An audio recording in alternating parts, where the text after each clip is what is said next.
Welcome to Wake Up Rise. I'm Edward Collins. In today's conversation, we'll talk about how our choices are made, how we respond to uncertainty, and why slowing down can lead to better decisions. We'll explore ideas like sufficiency, attention, and inner clarity, and how they influence the way we live, work, and relate to others. I'm joined by Venerable Margaret, whose life offers a grounded perspective on conscious living and discernment. Venerable Margaret, thank you for being here. Thank you, Edward. I received that question with a lot of respect because it touches something very intimate. Most of us are deciding all the time, but rarely stopping to ask what those decisions are shaping inside us. I'm grateful to be here precisely because this conversation isn't about giving instructions, but about cultivating awareness. You mentioned awareness, and I want to stay there for a moment. Many people feel they are constantly reacting, responding to pressure, expectations, urgency. How do you understand the difference between reacting and choosing? Reacting is usually driven by fear or habit. It happens quickly and often unconsciously. Choosing, on the other hand, requires presence. It asks us to slow down just enough to see what's actually happening. Even a few seconds of awareness can transform a reaction into a conscious decision. That space, however small, is where freedom lives. That idea of a small space feels important. People often imagine transformation as something dramatic, but what you're describing sounds very subtle. It's subtle, and that's why it's difficult. We're drawn to big gestures, big changes, big declarations, but real transformation happens in ordinary moments. How we respond to frustration, how we speak when we're tired, how we treat ourselves when we fail. Spiritual life, in my experience, is not about escaping the ordinary. It's about inhabiting it fully. That reframes spirituality in a very grounded way. And I'd like to connect this to uncertainty. Again, many listeners might associate uncertainty with anxiety. How did your relationship with uncertainty evolve over time? When I was younger, uncertainty felt like a threat. It meant I didn't know who I was or where I was going. Over time, I realized that certainty can be an illusion. Life is constantly changing, whether we like it or not. Once I accepted that, uncertainty stopped being something to eliminate and became something to listen to. It often carries important information. Information about what? About misalignment. When we feel deeply unsettled, it's sign often because something we're doing contradicts our values or our nature. Uncertainty can be a signal saying, pay attention, something here needs to be examined. If we silence it too quickly, we miss the lesson. That sounds challenging, especially in a culture that values quick answers and confidence. How do we learn to tolerate that discomfort without becoming paralyzed? By developing trust, not in outcomes, but in process trust, that clarity unfolds through engagement, not avoidance. We don't need to have everything resolved to take the next step. We only need enough clarity to act responsibly in the present moment. That's often much less than we think. I want to bring in the idea of values here. You said earlier that our real values show up in our repeated choices. Could you expand on that? Of course, we often say, I value honesty or I value compassion, but when those values become inconvenient, what happens? Do we still honor them when it costs us something? Our patterns reveal our true priorities. This isn't about self-criticism. It's about clarity. Once we see our patterns, we can decide whether they align with who we want to become. That implies responsibility, but not punishment. Yes, responsibility without harshness. If we treat ourselves with cruelty, we don't grow, we shrink. But if we observe ourselves with sincerity, change becomes possible. The spiritual path is not about becoming flawless. It's about becoming honest. Honesty with oneself seems to be a recurring theme. Why do you think that's so difficult? Because honesty dismantles the image we built. We like to think of ourselves as coherent and consistent, but we're often contradictory. Accepting that can feel destabilizing, yet paradoxically, it's liberating when we stop pretending. We gain energy. Maintaining a false image is exhausting. That exhaustion is something many people feel, even if they can't name it. Let's talk about prosperity now, because it's closely tied to decisions and values. How do you personally define prosperity? Prosperity is not accumulation. It's sufficiency. It's knowing when you have enough and feeling at peace with that. This doesn't mean lack of ambition or creativity. It means your movement in life comes from fullness, not from an inner void that keeps demanding more. Sufficiency is a word we don't hear often. Why do you think it's unfamiliar to many people? because we're trained to equate value with expansion, more productivity, more visibility, more achievement. But without sufficiency, there is no rest. And without rest, even success becomes burdensome. Learning sufficiency is learning to recognize when something is genuinely nourishing versus when it's simply distracting. That distinction feels critical. How does sufficiency affect the way we make decisions? When we feel sufficient, our decisions become more ethical almost naturally. We're less likely to exploit, manipulate, or rush. We consider the impact of our actions on others. Decisions rooted in lack tend to be narrow. Decisions rooted in sufficiency are expansive. Expansive in what sense?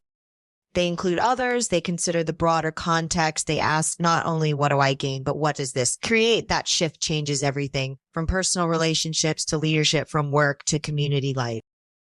I want to stay with leadership for a moment because many people listening hold responsibility over others. How does this inner work translate into leadership? Leadership without inner clarity becomes control. Leadership with inner clarity becomes service. A leader who knows sufficiency doesn't need to dominate or hoard credit. They understand that growth is collective. When people feel seen and valued, they contribute more freely. That was a very different model from what many experience. As we continue, I'd like to explore how this understanding plays out in concrete situations, conflict, pressure, and ethical dilemmas that don't have clear answers. I think that's essential. These ideas only matter if they can live in the complexity of real life, and real life, as we know, rarely offers clean choices. You mentioned real life rarely offering clean choices, and that feels very true. I'd like to go deeper into that complexity. When someone faces a situation where every option seems to involve loss of comfort, approval, or security, how do you approach that kind of decision? Those are the most honest decisions we ever face because they expose the illusion that life should always offer us a painless option. When every path carries some form of loss, the question shifts. It's no longer, how do I avoid suffering? But what kind of suffering am I willing to accept? Some suffering leads to growth and integrity. Other forms simply drain us. Discernment begins there. That essay's striking reframing, choosing the kind of suffering we're willing to accept. Many people try to escape discomfort at all costs. Yes, and in doing so, they often create deeper discomfort later. Avoiding short-term difficulty can lead to long-term regret. When we choose comfort over truth repeatedly, something inside us becomes quieter, almost resentful over time. That internal voice becomes harder to hear, and decisions feel increasingly confusing. That inner voice, some would call it conscience, others intuition. How do you distinguish between intuition and fear disguised as intuition? Fear is usually urgent and loud. It pushes, pressures, demands immediate resolution. Intuition is quieter. It doesn't rush you. It waits. Even when it invites you toward a difficult path, it carries a strange sense of calm. One way to tell the difference is to notice the body. Fear tightens, intuition steadies, even when the message is challenging. The bodily awareness seems essential, yet many people are disconnected from their bodies, especially in professional or high-pressure environments. How can they begin to reconnect? By noticing simple things first, breathing, posture, fatigue. You don't need complex practices to begin. Ask yourself, am I exhausted or afraid before making a decision? Exhaustion often masquerades as clarity. When we're tired, we confuse urgency with importance. Rest is not laziness. It's as a form of ethical responsibility. Ethical responsibility, that's a strong phrase to associate with rest. It is, but it's accurate. A rested mind sees more clearly. When leaders make decisions from exhaustion, they're more likely to harm others unintentionally. Rest allows us to respond rather than react. In that sense, caring for oneself becomes a way of caring for the community. The challenge is a very common narrative, especially around productivity. Many people equate worth with constant output. And that narrative is deeply damaging. Human beings are not machines. We are cyclical, relational, and finite. When we deny that, burnout follows not as a personal failure, but as a natural consequence. Prosperity without peace eventually collapses under its own weight. You've spoken before about peace as something that must be protected. Could you elaborate on what it means to protect one's peace without becoming closed off or defensive? Protecting peace doesn't mean building walls. It means cultivating discernment. It's about knowing what conversations nourish you and which ones drain you unnecessarily. Not every conflict deserves your energy. Not every opinion requires your response. Peace is protected by choosing where to invest attention. Attention seems to be at the center of everything you're describing. Because attention is life. Where you place your attention, your life follows. If your attention is constantly hijacked by comparison, resentment, or fear, your inner landscape becomes unstable. But if attention is trained gently, patiently, you begin to experience greater freedom, even in demanding circumstances. Comparison is a big one. Many people measure themselves constantly against others, especially now. What impact does that have on decision making? Comparison distorts perception. It makes us want what doesn't belong to our path. When we measure ourselves against others, we stop asking what is appropriate for us. The result is often dissatisfaction, even when our lives are objectively rich. Each person has a different rhythm, a different calling. Ignoring that creates unnecessary suffering. That reminds me of the idea of vocation, not just as a profession, but as a way of living. Exactly. Vocation is about alignment. When what you do aligns with who you are becoming, effort feels meaningful, even when it's so demanding, when there's misalignment, even success feels hollow. That's why so many people achieve what they once wanted and then feel strangely empty. When someone realizes they're living out of alignment, that can be frightening. Where do they start? They start by telling the truth to themselves first, not dramatically, not publicly, quietly. This no longer fits that admission alone. Requires courage from there. Small adjustments matter more than radical changes. Integrity is rebuilt step by step, not through sudden reinvention. There's patience in that approach, which feels countercultural.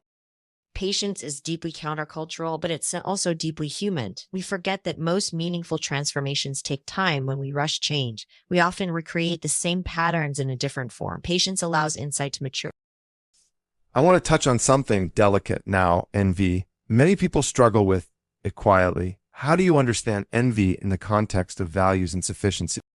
Envy arises when we believe there isn't enough recognition, love, opportunity. It's rooted in scarcity, but envy also carries information. It points to something we value or desire. The work is to transform envy into inspiration. Instead of wishing for another's failure, we can ask, what does this awaken in me?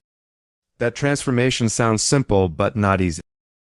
No, it's not easy. It requires honesty without self-condemnation. We all carry these tendencies. The problem isn't feeling envy. It's letting it govern our actions. When acknowledged, it loses much of its destructive power. You're describing a way of relating to inner states that feels compassionate but disciplined. That's a good way to put it. Compassion without discipline becomes indulgence. Discipline without compassion becomes cruelty. Wisdom holds both. It says, I see what's happening inside me and I take responsibility for how I respond. Responsibility keeps coming up, not as blame, but as agency. Yes, responsibility is empowering when understood correctly. It means I'm not a victim of my impulses or circumstances. Even when I can't change the situation, I can choose how I engage with it. That choice preserves dignity. Dignity feels like an understated but essential value. Dignity comes from living in accordance with one's values, even when it's inconvenient. It's quiet, not performative. And when someone experiences that kind of dignity, they rarely want to trade it for external approval again. I can sense how all of this connects values, sufficiency, peace, attention, responsibility. As we continue, I'd like to explore how these principles apply when things go wrong, when trust is broken, when plans collapse, when disappointment sets in. That's an important place to go because it's often in disappointment that our understanding is truly tested. Theories are easy, lived experience is demanding, and yet those moments can become profound teachers if we're willing to stay present with them. You mentioned disappointment as a kind of teacher, and that feels like a turning point. Many people recognize only in hindsight when plans collapse or trust is broken what determines whether someone becomes bitter or wiser. The difference lies in how we interpret the experience. If we see disappointment as proof that life is unfair or that we were foolish, bitterness grows. But if we see it as information, painful, yes, but informative, wisdom begins to form. Disappointment strips away illusions. It shows us where we projected, where we ignored signs, or where we expected guarantees that life never offers. That requires a lot of humility. It does. Humility is not self-diminishment. It's accuracy. It's seeing things as they are, not as we wish them to be. When humility is present, disappointment becomes less personal. We stop saying this happened to me and start asking, what is this revealing? Many people feel betrayed not just by others, but by their own expectations. How do you help someone reconcile with that kind of inner disappointment? By reminding them that expectations are stories we tell ourselves about the future. When reality diverges from those stories, the pain is real, but it doesn't mean the story was wrong. It means it was incomplete. Reconciliation begins when we loosen our attachment to a single narrative and allow life to show us a broader picture. That sounds like a form of surrender, though not in a passive sense. Indeed, surrender is often misunderstood as giving up. True surrender is engagement without illusion. It's saying, I will continue to act, but I release my demand for a specific outcome. That kind of surrender is actually very strong. Strength through flexibility rather than control. Yes, control seeks safety through rigidity. Flexibility seeks safety through responsiveness in nature. What survives is rarely the most rigid. It's life of what can adapt. Let's talk about failure. In many cultures, failure is seen as something to hide. How does that attitude affect our inner life? It isolates us when failure becomes shameful. We stop learning publicly and start pretending privately. This creates loneliness and fear, but failure is a universal experience. When we normalize it, we regain connection not only with others, but with ourselves. Failure often teaches us what success never could. What does failure teach that success, doesn't it? Limits, and limits are essential. Success can inflate our sense of control. Failure reminds us of our humanity. It also refines our motivation after failure. We often ask more honest questions. Why am I doing this? Is this still meaningful? Those questions deepen up. There's something paradoxical there. Failure is a path to clarity. Paradoxes are everywhere in human life. We learn patience through waiting, compassion through suffering, wisdom through not knowing. Trying to eliminate paradox creates rigidity, accepting paradox creates maturity. It's maturity. Maturity feels like a word that isn't used much anymore. Perhaps because it's not glamorous. Maturity doesn't promise constant excitement. It offers steadiness. It allows us to hold complexity without panic. A mature person doesn't need everything to be resolved to move forward. That's deeply reassuring. I want to explore trust. Now, specifically, what happens when trust is broken by someone close? Broken trust is one of the most painful experiences because it destabilizes our sense of safety. The first response is often grief, followed by anger or self-doubt. Healing begins when we separate trust in others from trust in ourselves. Even if someone betrays us, we can ask, can I trust my ability to learn, adapt, and protect myself going forward? That distinction feels critical, trusting oneself rather than demanding certainty from others. Yes, when we place all trust externally, we become fragile. When trust is internal, relationships become freer. We engage openly, but not blindly. Discernment replaces naivety. Discernment, again, this thread keeps returning. Because discernment is lived wisdom. It's not cynical and it's not naive. It sees clearly and acts kindly. That balance is difficult, but it's essential. How do you advise people to rebuild trust after disappointment without becoming guarded or closed?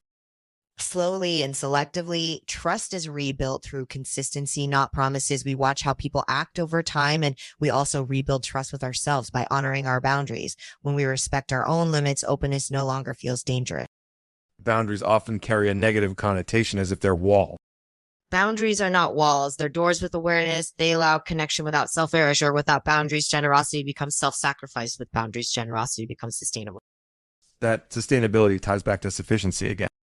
Everything does. Efficiency is the ground from which ethical, relational, and emotional health grows. When we know what is enough, we stop overextending ourselves in ways that lead to resentment. I want to bring this into everyday life. How can someone apply these ideas in small, ordinary situations? By practicing attention in daily interactions, noticing when you say yes out of fear, noticing when you say no out of avoidance, pausing before reacting. These moments are training grounds. Big decisions are shaped by how we handle small ones. That suggests that life is constantly teaching if we're willing to notice. Yes, nothing is wasted. Even confusion has something to offer when we stop rushing to fix it. Confusion often points us toward deeper understanding. As we continue, I'd like to explore how these inner shifts affect our sense of identity, who we think we are, and who we're becoming over time. That as a natural next step, identity is not fixed. It's evolving, and how we relate to that evolution determines whether change feels threatening or liberating. If you've made it this far and found this content useful, consider leaving a like. If you want more content like this, subscribe to our channel and enable notifications to stay connected with Wake Up Rise. Now let's get back to the conversation. You were just talking about, you said identity is evolving, and that how we relate to that evolution determines whether change feels threatening or liberating. Many people feel anxious when they sense they're no longer who they used to be. Why is change identity so unsettling? Because identity gives us a sense of stability. Even when it's not uncomfortable, familiar suffering can feel safer than unfamiliar growth. When identity begins to shift, we feel unanchored. The mind asks, if I'm not this anymore, then who am I? That question can feel like a loss, but it's also an opening. It invites us to loosen the idea that we are a finished product. The idea of not being finished runs against how many people are taught to think about themselves. Yes, we're encouraged to define ourselves and defend that definition, but life doesn't respect our labels. Experiences change us, loss changes us, love changes us. Wisdom comes from allowing identity to be responsive rather than rigid. When identity becomes too fixed, growth feels like a threat instead of a natural movement. How do you personally experience that evolution now compared to earlier stages of your life? With much less resistance earlier. I wanted coherence. I wanted to know exactly who I was and where I was going now. Coherence comes from values, not from a fixed self-image. I may change roles, activities, even opinions, but the underlying orientation remains the same. That brings a different kind of stability. Stability rooted in values rather than roles. Exactly. Roles and titles change. Circumstances shift. Values endure. When values guide, identity change becomes less frightening because something essential remains intact. That feels especially relevant in times of transition, career changes, aging shifts, and relationships. How can someone navigate those transitions without losing themselves? By recognizing that transitions are not interruptions of life. They are life. When something ends, it doesn't erase what came before. It integrates it. We lose ourselves only when we cling to an identity that no longer fits. Letting go is not self-erasure, it's self-respect. Letting go is another concept that sounds simple but is deeply challenging. What makes letting go so difficult? Attachment to certainty. We attach not only to people or outcomes, but to explanations about who we are. Letting go feels like stepping into emptiness, but emptiness is not absence, it's potential. When we release what no longer serves us, space opens for something more truthful to emerge. That perspective reframes emptiness in a very different way. Emptiness frightens us because we associate it with lack. But inner emptiness is often a clearing. It allows us to see without distortion. In many spiritual traditions, emptiness is not a void, it's a field of possibility. I'd like to connect this to aging, if that feels appropriate. Many people struggle with the idea of getting older, seeing it as decline rather than transformation. Aging confronts us with impermanence very directly. It removes certain illusions about control, about time, about endless opportunity, but it also brings clarity. As time feels more precious, we become more selective. We waste less energy trying to impress. There's a quiet freedom in that. Freedom through selectivity. Yes. When you know time is limited, you ask better questions. Is this worth my energy? Does this deepen my life? Aging invites discernment. If we resist it, we suffer. If we accept it, we mature. Maturity, again, not as loss, but as refinement. Absolutely. Refinement means removing what's unnecessary. It's a not subtraction for the sake of deprivation, but for clarity. As we age, we often realize that we never needed as much as we thought. That realization is closely linked to contentment. Very much so. Contentment is not complacency. It's appreciation without grasping. A content person can still work, create, and contribute, but without the anxiety of proving something. Contentment brings peace and emotion. Peace and emotion. That's a beautiful phrase. How does one cultivate that, especially in environments driven by competition? By redefining success, competition becomes destructive when success is measured only by comparison. If success is measured by integrity, contribution, and coherence, competition loses its grip. You still do your best, but you no longer need others to fail for you to feel successful. That's a radical shift from how many systems are structured. It is, but change begins internally. Systems are shaped by people. When individuals shift their orientation, collective patterns eventually follow. It's slow, but it's real. I want to bring this back to the personal level. When someone feels torn between who they've been and who they're becoming, what would you invite them to reflect on? I would invite them to ask what is trying to emerge through me right now, not what should I become, but what is already forming. Growth often whispers before it speaks loudly. Listening requires patience and courage. And patience, as we've said, is not something our culture trains us in. No, but it sounds something life insists on teaching. You can resist patience, but you can't bypass it. Everything meaningful unfolds in its own time. As we continue, I'd like to explore how this evolving sense of self influences our relationships with others and with the world. That's an important direction because relationships are where our inner work becomes visible. How we relate reveals who we are, becoming far more than what we say about ourselves. You just said that relationships are where our inner work becomes visible. That feels very true. We can hold many beautiful ideas privately, but relationships seem to test whether those ideas are actually alive in us. How do you see relationships shaping our inner Relationships are mirrors. They reflect back parts of ourselves we might prefer not to see alone. It's easy to believe we are patient, generous, or understanding. But in relationship, especially close ones, our limits appear in patience, fear, need for control, insecurity. This is not a failure. It's an invitation. Relationships show us where attention is still needed. that suggests that friction isn't necessarily a sign that something is wrong? That's not right. Friction often indicates contact with reality. When we expect relationships to feel smooth all the time, we turn normal human complexity into disappointment. The question isn't whether conflict arises, but how we engage with it. Do we use it to defend ourselves or to understand more deeply? Understanding more deeply requires vulnerability, which many people struggle with. Why is vulnerability so threatening? Because vulnerability exposes uncertainty. It means we don't fully control how well be received. Many of us learned early that being vulnerable could lead to rejection or misunderstanding. So we protect ourselves with distance or performance, but protection can slowly turn into isolation. That isolation seems to be a quiet epidemic. It is. People are surrounded by others and yet feel profoundly alone. True connection requires the courage to be seen as we are, not as we think we should be. That doesn't mean indiscriminate openness. It means honest presence. How do we practice that kind of presence without losing ourselves in the needs or emotions of others? By remembering that presence does not mean absorption. You can listen deeply without taking responsibility for another person's inner state. Boundaries, again, are essential. Compassion without boundaries leads to exhaustion. Boundaries without compassion lead to coldness. Balance keeps relationships healthy. Balance seems to be a recurring theme between openness and protection, effort and rest, clarity and uncertainty. Because life itself is balance. When we lean too far in one direction, suffering arises. The work is not to eliminate tension, but to live wisely within it. I want to talk about forgiveness now. In relationships, forgiveness is often discussed, but rarely understood. How do you see forgiveness?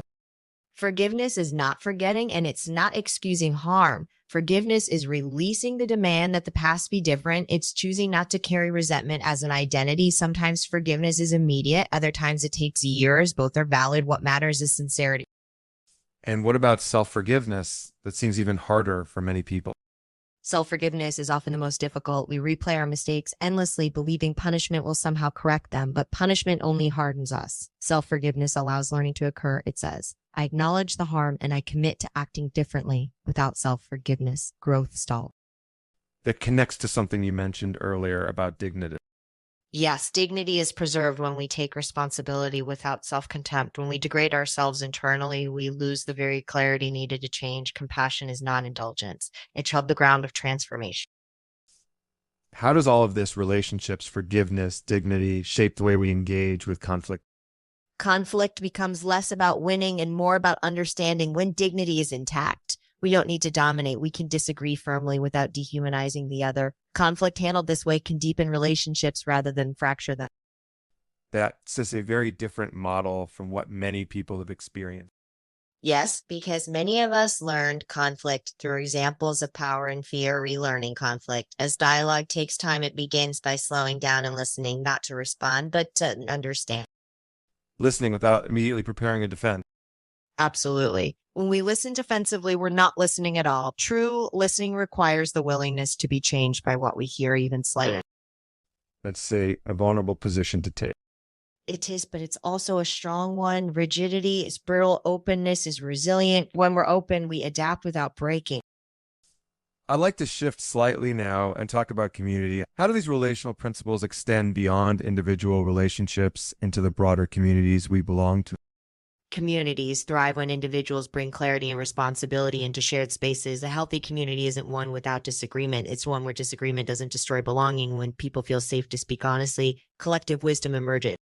Safety seems foundational there. Yes, psychological and emotional safety allow people to contribute without fear. Without safety, communities fragment into silence or aggression. Creating safety is one of the most ethical acts we can perform together. As we move forward, I'd like to explore how all of this identity, relationships, community comes together when we face moments of major transition or crisis. Those moments reveal whether our inner work has roots. Crisis doesn't create character, it exposes it. And that exposure, while uncomfortable, can become a profound turning point if met with honesty and care. You said crisis doesn't create character, it exposes it. That's a sobering thought. When someone enters a moment of crisis, personal, professional, or existential, what do you believe becomes most visible? What becomes visible is where we've been standing all along. In calm times, we can compensate for inner confusion with routine structure, or external validation. Crisis removes those supports. Suddenly, the question isn't theoretical anymore. It's summoned yet. What do I rely on when nothing feels stable? That answer reveals a great deal about our inner life. Many people describe crisis as disorienting, almost like losing the ground beneath their feet. That ends a very accurate description. Crisis destabilizes the narratives we use to make sense of ourselves and the world. And while that's frightening, it's also honest. When the ground disappears, we're invited to discover whether we can stand without relying on illusion. Illusions such as The illusion of control, for one, the belief that if we plan well enough, behave correctly, or work hard enough, life will unfold predictably. Crisis reminds us that life is relational and contingent. Much of what happens is not under our control. Accepting that doesn't weaken us. It makes us more realistic and, paradoxically, more resilient. resilience is often described as toughness, but you're pointing towards something else. Yes, true resilience is not about hardening ourselves. It's about remaining flexible without collapsing. Hardness breaks under pressure. Flexibility absorbs shock. In crisis, people who try to remain invulnerable often suffer more than those who allow themselves to feel, grieve, and adapt. That permission to feel seems crucial. Many people rush to fix the situation or themselves. And in doing so, they bypass the emotional intelligence the moment offers. Pain has information. Grief has wisdom. When we immediately anesthetize discomfort, we lose access to that knowledge. Feeling is not the enemy of functioning. It's part of it. That challenges the idea that strength means suppressing emotion. Suppression is not strength. It's and delay. What we suppress returns later, often intensified. Emotional honesty allows integration. When emotions are acknowledged, they move. When they're denied, they stagnate. How does this relate to spiritual life, especially in moments when faith itself feels shaken? Moments of spiritual crisis are deeply misunderstood. People assume faith should eliminate doubt. In reality, mature faith includes doubt. Doubt is not the absence of faith. It's not faith questioning its own assumptions. When spiritual certainty collapses, something more grounded can emerge, less idealized, more lived. That sounds like a refinement rather than a loss. That's Zen, right? Early faith often seeks reassurance. Later, faith seeks truth. The transition between the two can feel like loss, but it's actually growth of faith that survives crisis, is usually quieter, humbler, and more compassionate. Compassion for oneself included. Especially for oneself, spiritual harshness toward oneself is often mistaken for discipline, but genuine discipline is gentle and consistent, not punitive. In crisis, self-compassion is not optional. It's essential for healing. Many people feel ashamed when they struggle, as if difficulty indicates failure. That shame is learned, not inherent. Struggle is part of being human. When we treat struggle as evidence of inadequacy, we isolate ourselves. When we treat it as a shared condition, connection becomes possible. Community becomes particularly important in crisis. How should community respond to someone in crisis? With presence rather than solutions. Most people don't need advice in their darkest moments. They need to know they're not alone. Silence, listening, and patience are far more healing than quick fixes. Communities that understand this become places of refuge rather than judgment. That requires restraint, especially for people who want to help. Helping is sometimes about doing less, not more. Our discomfort with another's pain often drives us to intervene prematurely. Learning to stay present without controlling the outcome is an act of deep respect. I want to talk about meaning now. In crisis, people often ask, why is this happening? How you relate to that question? Why can be a dangerous question if it implies blame or cosmic justification. Not everything happens for a reason. We can understand a more helpful question is, how will I respond to what's happening? Meaning is not always found in causes. It's often created through response. Meaning is something we participate in, not something we discover fully formed. Precisely, meaning is relational. It emerges through engagement, reflection, and choice. Even painful experiences can become meaningful if they deepen compassion, wisdom, or responsibility, but that is never automatic. That places agency back in our hands even when circumstances are uncontrollable. Yes, we may not control events, but we can shape their impact on our inner life. That is where freedom remains, even in limitation. As we move forward, I'd like to explore how people rebuild after crisis, not just externally, but internally. What does genuine rebuilding look like? Genuine rebuilding is slower than people expect. It involves mourning what was lost, integrating what was learned, and resisting the urge to rush into a new identity. Rebuilding is not about returning to who we were. It's about becoming someone more truthful. Becoming more truthful rather than simply stronger. Yes, strength without truth becomes armor. Truth allows strength to remain human. I think that's an important place to continue from. Let's go deeper into what it means to live truthfully after things have fallen apart. I agree. That's where much of life's quiet wisdom is found. You said that rebuilding after things fall apart is about becoming more truthful, not simply stronger. What does living truthfully look like in everyday life after a crisis? Living truthfully means we stop performing resilience and start practicing honesty. We acknowledge what has changed in us. Some capacities may be gone, others newly discovered. Truthfulness is allowing life to mark us without turning those marks into shame. It's saying this is where I am now without rushing to decorate it or justify it. That requires a certain courage, especially in environments that reward constant confidence. Yes, because truth is often quieter than confidence. It doesn't announce itself after crisis. Living truthfully may mean working more slowly, choosing fewer commitments, or redefining success from the outside. This can look like retreat, but internally, it's often an act of deep alignment. Alignment keeps coming up in different forms, values, identity, integrity. How do you know when you're aligned again after a period of disintegration? Alignment feels like coherence. Your thoughts, actions, and values stop pulling in opposite directions. There's less inner negotiation. Even if life remains difficult, there's less internal friction. You may still feel sadness or uncertainty, but you no longer feel divided against yourself. That inner division seems to cause enormous suffering. It does. Many people suffer less from circumstances than from resisting who they've become when we insist on returning to a previous version of ourselves. We create unnecessary conflict. Acceptance doesn't mean approval of everything that happened. It means acknowledging reality as it is. Acceptance is often misunderstood as passivity. Yes, and that misunderstanding causes a lot of harm. Acceptance is not giving up. It's starting from truth only. When we accept reality, can we respond effectively? Resistance consumes energy that could otherwise be used for wise action.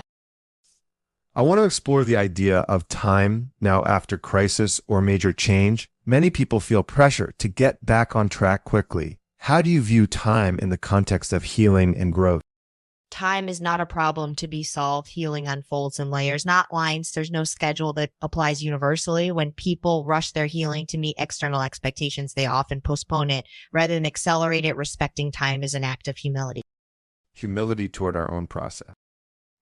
Exactly. We tend to grant others patience while denying it to ourselves. True compassion includes allowing yourself to move at the pace your nervous system and spirit can actually sustain.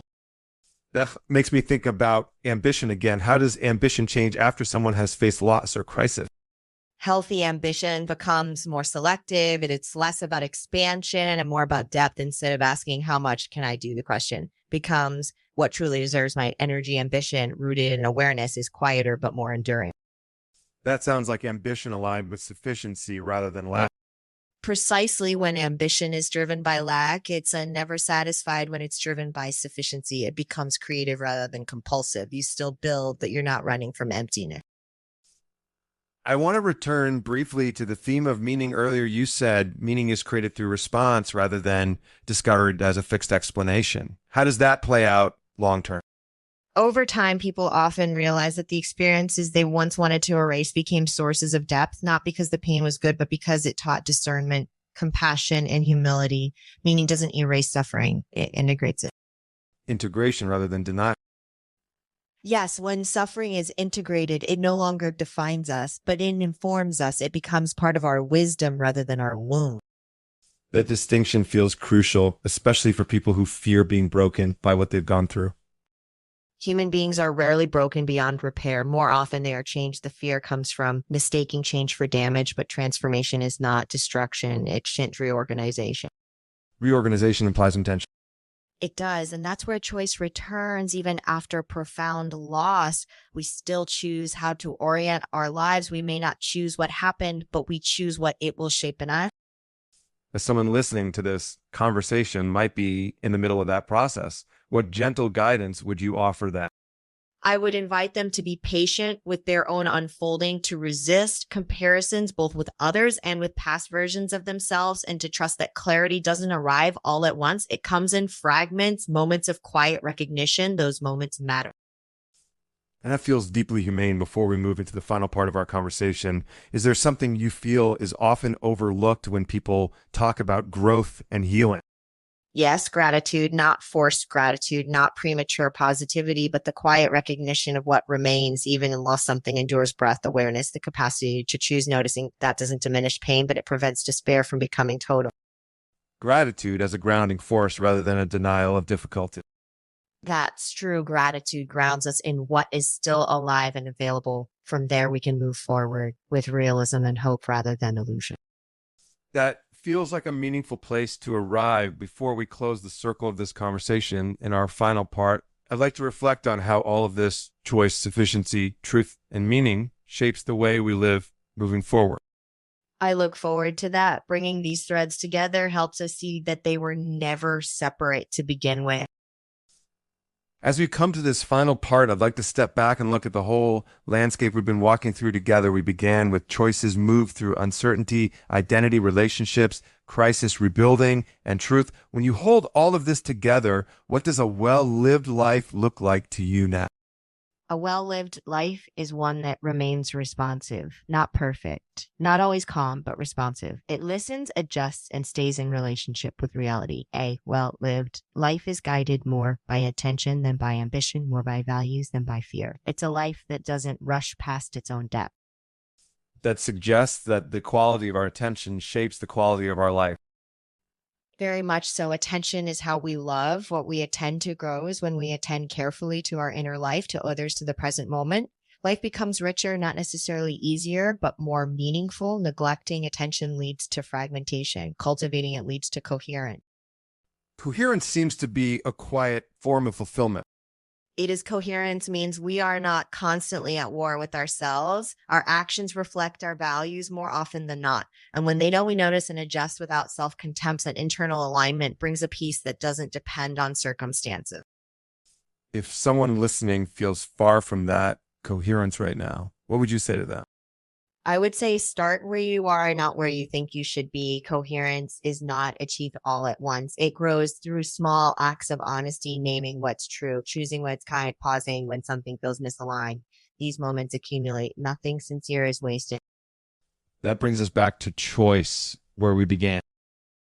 Yes, life is shaped less by dramatic decisions than by repeated small ones. Each day offers countless opportunities to choose attentiveness over distraction, integrity over convenience, presence over performance. Those choices quietly build a life.